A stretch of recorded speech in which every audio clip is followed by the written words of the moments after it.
seen this painting. It's called Anatman. I'm trying this new thing where I talk about my art a little bit so you can get to know us some more and maybe have a closer connection with it. So here's it a little closer.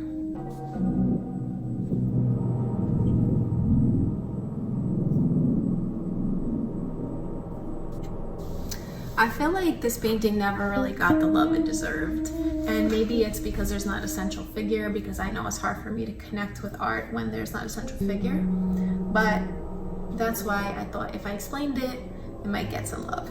I thought of this title because I wanted to express the idea of having no self. So basically, there is this one piece of the universe on the inside, and it's the God's Eye Nebula. You see it looks like an eye, you've probably seen pictures. So basically I'm using it as symbolism for some kind of godlike figure or universal intelligence or source energy, whatever you want to call it, but something that we all come from and we're all born from. And basically that then becomes divided into different people. So we each take on a body, take on our own minds, our own experience, our own perspectives and perceptions of reality. So basically, all of these people's faces are the different people embodying this godlike character.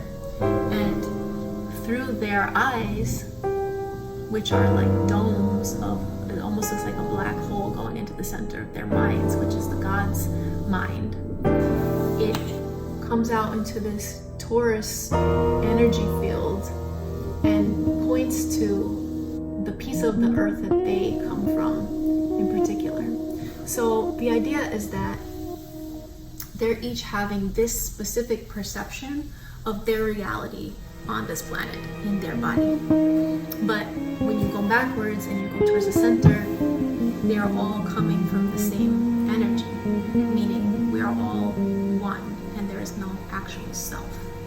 The self is an illusion. I created this at a moment in 2020 when people were very separated and feeling very disengaged from each other. It seemed to be only getting worse, and I just had this idea that everyone is aiming for the same desires in life, basically.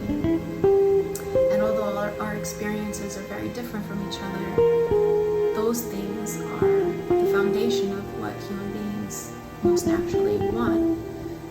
I make art to push my emotions back and forth and process what's going on in the world for me and my outer world and inner world. And maybe it could impact someone somewhere to think a little outside themselves and maybe from a more connected place. So if you want to know any more about it, or if you have any comments to share, go ahead and feel free.